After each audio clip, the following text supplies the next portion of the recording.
Muy bien. La actividad teológica. No pretendo, Señor, penetrar tu profundidad, porque mi intelecto no se puede comparar con ella. Lo que deseo es entender, siquiera imperfectamente, tu verdad. Esa es la verdad que mi corazón cree y ama. No trato de comprender para creer, sino que creo y por ello puedo llegar a comprender. Esto lo dijo Anselmo de Canterbury.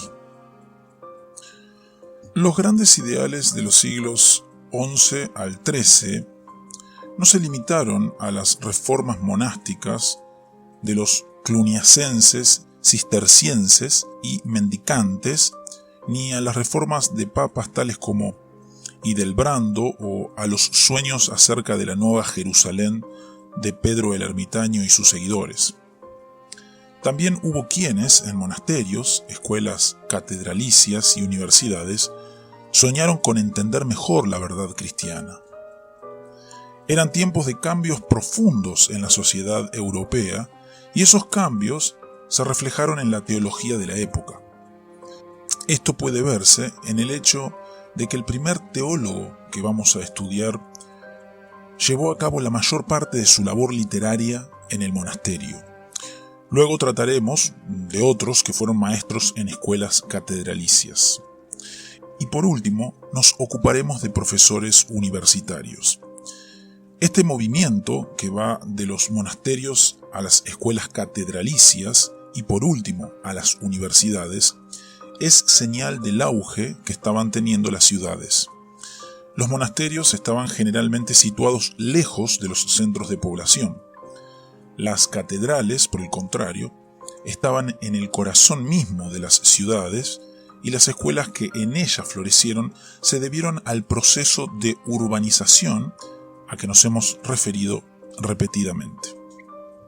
Por último, las universidades son la culminación de esa evolución, pues surgieron cuando en las ciudades se concentraron tantos estudiantes y profesores que las escuelas catedralicias resultaron insuficientes.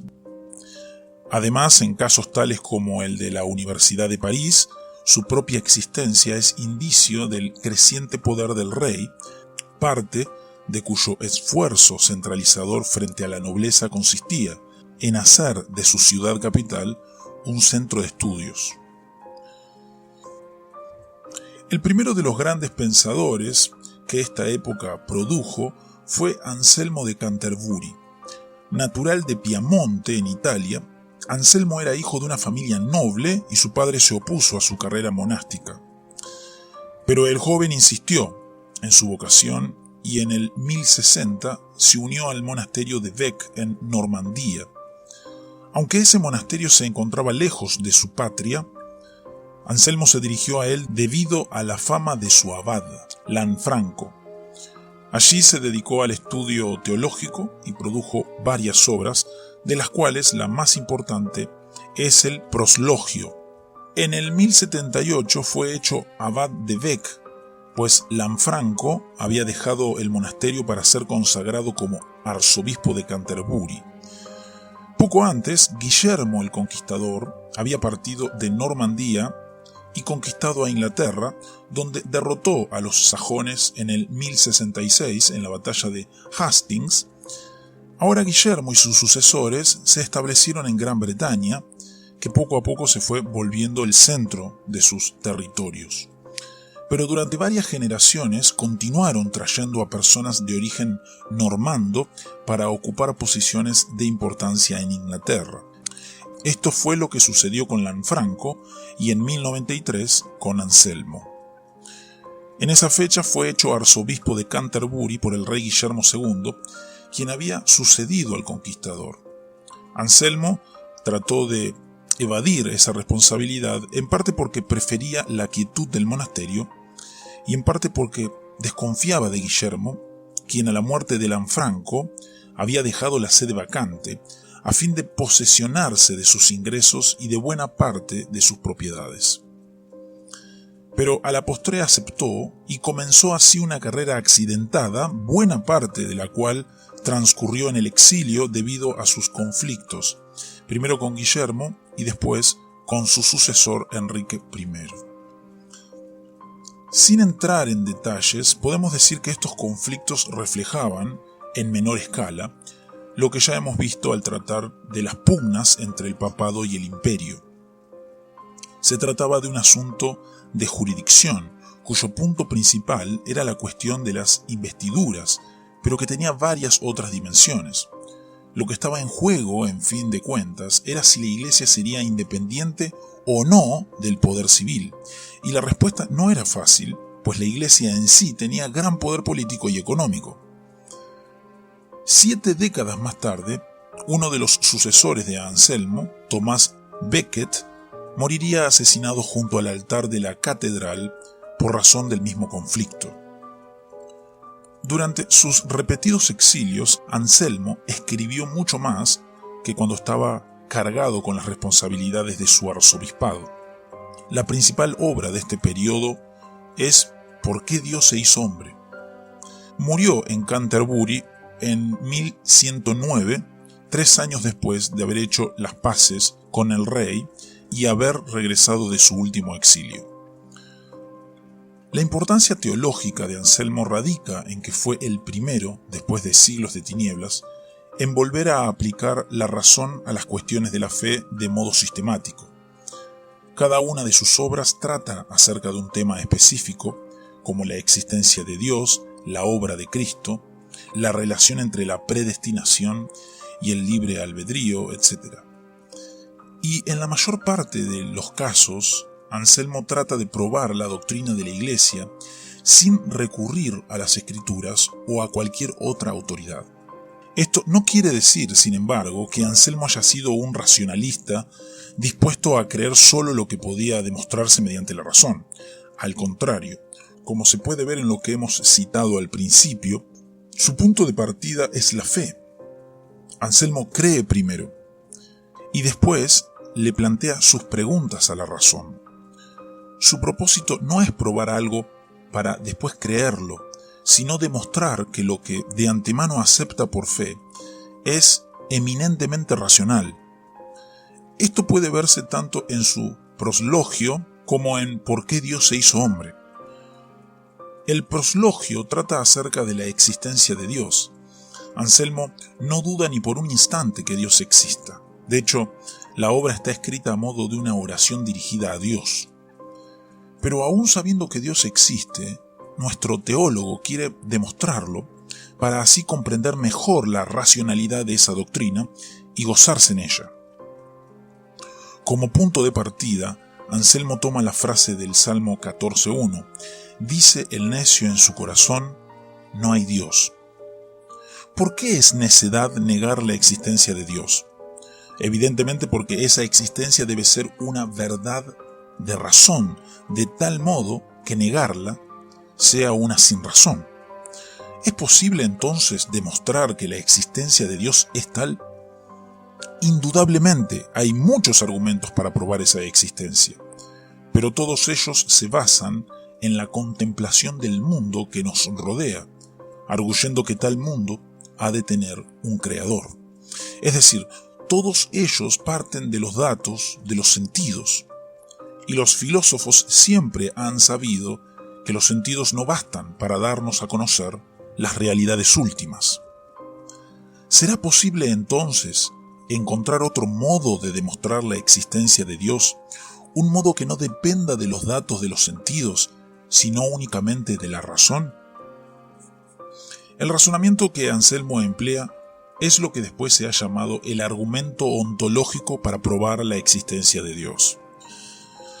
En pocas palabras, lo que Anselmo dice es que al preguntarnos si Dios existe, la respuesta está implícita en la pregunta. Preguntarse si Dios existe equivale a preguntarse si el Ser Supremo existe. Pero la misma idea de Ser Supremo, que incluye todas las perfecciones, incluye también la existencia. De otro modo, tal Ser Supremo sería inferior a cualquier ser que exista. Un Ser Supremo inexistente sería una contradicción semejante a la de un triángulo de 4 lados.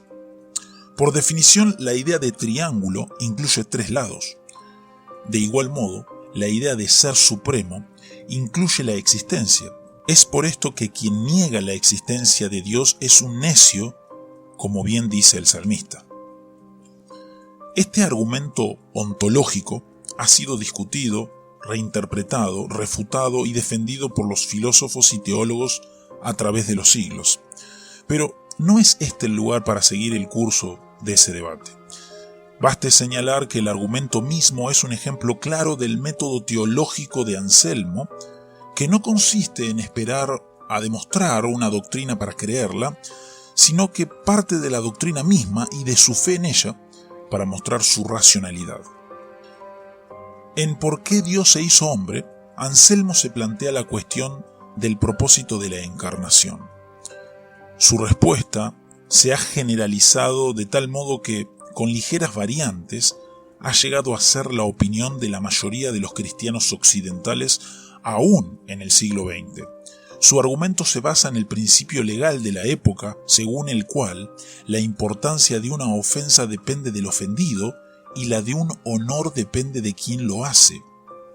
Si, por ejemplo, alguien ofende al rey, la importancia de esa acción se mide no a base de quién la cometió, sino a base de la dignidad del ofendido. Pero si alguien desea honrar a otra persona, la importancia de esa acción se medirá no a base del rango de quien recibe la honra, sino a base del rango de quien la ofrece. Si entonces aplicamos este principio a las relaciones entre Dios y los seres humanos, llegamos a la conclusión primero que el pecado humano es infinito, pues fue cometido contra Dios y ha de medirse a base de la dignidad de Dios.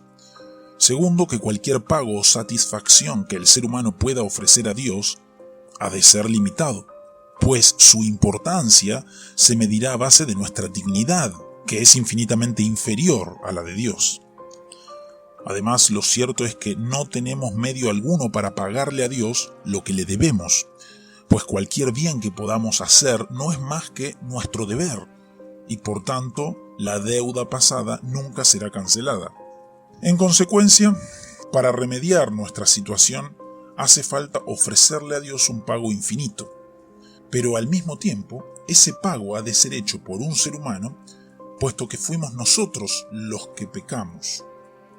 Luego ha de haber un ser humano infinito, que equivale a decir divino.